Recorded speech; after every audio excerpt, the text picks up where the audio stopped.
Mexico and Puerto Rico have historically been home to many champions. Here we go. Obviously a pro-Chavez crowd. These champions have been at each other's throats for decades.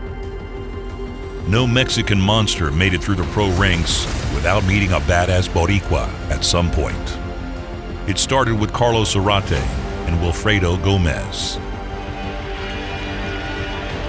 Continued under Hector Camacho and Julio Cesar Chavez.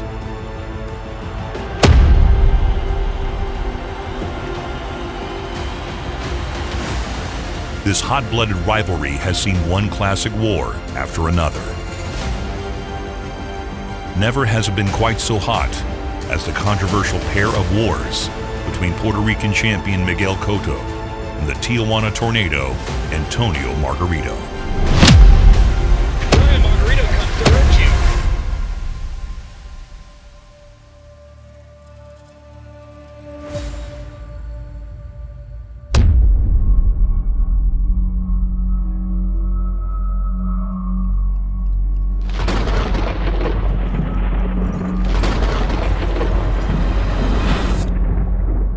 As always, click that like button and subscribe to stay up to the minute on all sweet science. Cotto's rise to the top was built off an unusual stylistic choice. Miguel Cotto is left-handed, but contrary to prevailing wisdom, fights with his power hand forward. This strange decision was a trade-off. While his right hand became pedestrian when compared to others, his left hook, and most importantly his jab, had more pop than opponents were used to. Miguel built a reputation as a sound technical fighter with one of the meanest lead hands in the game. His offensive attack was finally organized as he clawed his way through the ranks. His liver shot proved his meanest punch of all. Cotto worked his way up to 140, looking tough and technical even after making the jump to welterweight. Antonio Margarito was huge for welterweight. He stood nearly 6 feet tall and fought with a rough and tumble style that relied on unrelenting pressure, underpinned by endless stamina. Good straight left. Oh, that hurt him. Margarito trying to finish it. Martinez is along the rope. Martinez taking a beating. Cortez. Tony himself had an unusual style too. It's rare to see a tall fighter like Margarito who truly loved to fight on the inside like he did. Tony made fighters swim out into the deep water, knowing most would drown at his pace.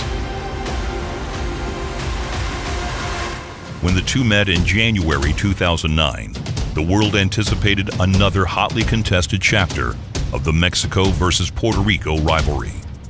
When the bell rang, Miguel Cotto came out using lateral movement and crisp combinations built off his lead hand.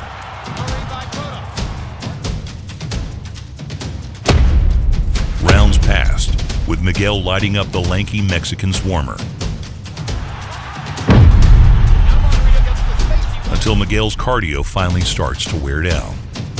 Margarito kept up his exhausting pace, and soon Miguel is struggling to keep up. Margarito chasing Cotto around the perimeter of the ring. Cotto's superior boxing ability giving him the advantage, but Margarito very live. And as the fight wears on, he gets busier and busier and increasingly dangerous. Every time. Margarito pours it on. Body shots, and I thought he whacked real well to the body to win that round. I've got a 4-2 Cotto, but Jim, Davis has got to let Margarito fight inside, otherwise Margarito don't have a chance.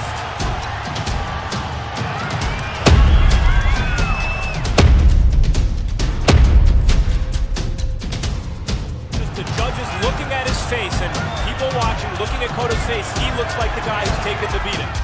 It was in the 11th round. With a face like a rotten strawberry, Miguel Cotto was finally convinced to take a knee and stay there. It was the fight of the year for 2008 and the modern classic.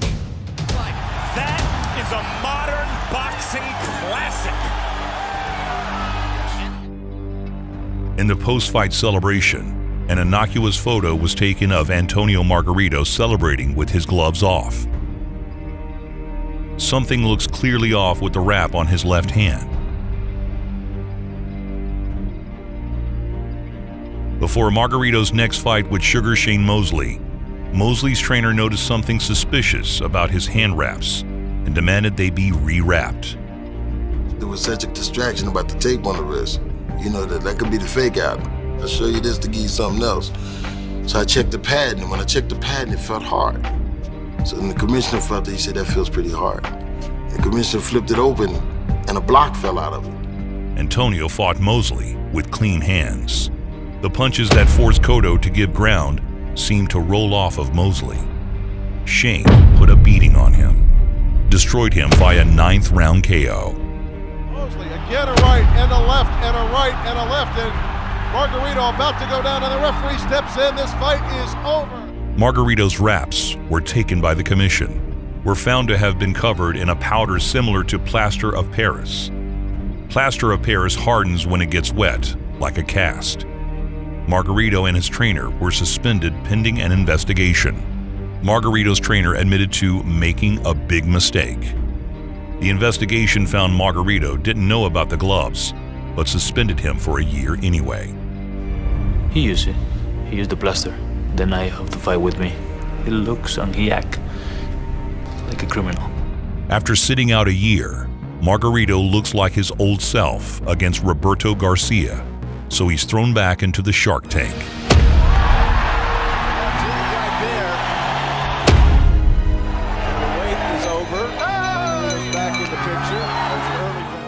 Margarito got himself a crack at the vacant belt and a Filipino hunger demon.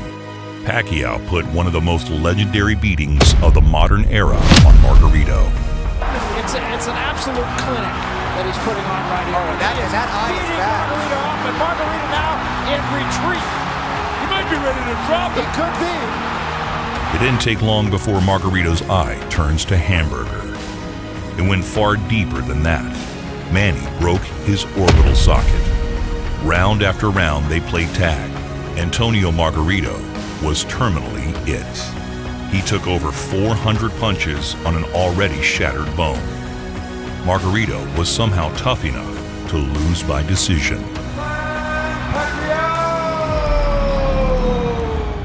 A rematch was made with a coldly furious Miguel Cotto.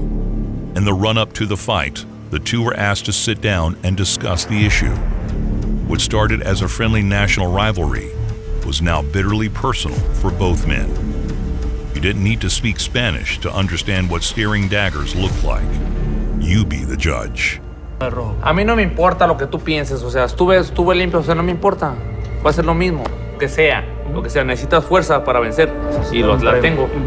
Entonces, y así tú me vendes, quien me vende te vuelvo a ganar.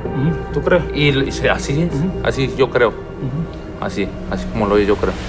A combination of the controversy and the incredible effort in their first fight whipped the boxing world into a frenzy. When the bell rings, Madison Square Garden explodes. Doubly so as Miguel spends most of the first round picking Margarito apart on the back foot. Definitely Miguel Cotto has a technical advantage. He's got better hand speed, better power, better combinations, better foot speed. Margarito applied his customary pressure, while Miguel changed up his game plan. Leaning on his right hand to do the damage early, Margarito came back landing hard body shots. Miguel was soundly outboxing the bigger man. He kept Antonio turning and running into combinations. Margarito marched forward, utterly indifferent to it. Margarito's right eye is already showing blood. And now it's Margarito who's against the ropes, but fighting off the ropes. And Cotto's attacking him because he wants to keep taking advantage of that eye. Even when Margarito's eye deteriorated, the same eye Manny crushed early gave way again. Just take a step to the right. He's got to cut off. But Margarito doesn't do that. He follows him. He chases him. He doesn't cut off the ring. It didn't particularly matter to Antonio Margarito. He ate the punches, threw his arms out, and stalked forward again. Very easy. In his facial tissues also, yeah. Body shots and a left hook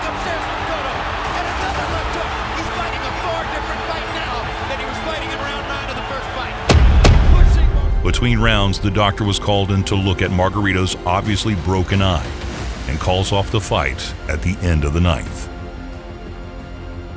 Margarito, who had slowly but surely been turning it up, looked sincerely disappointed. The world may never know if the first fight was on the level, the second cut short by the ghost of Manny Pacquiao, as Miguel admires his work in a post-fight interview. After the fight was stopped, you went to Margarito's corner and stared at him for what seemed like quite a while. Why? Just to look at him, you know, and taste my victory. Margarito was forced to retire due to the injury. Truth exists in the eye of the beholder.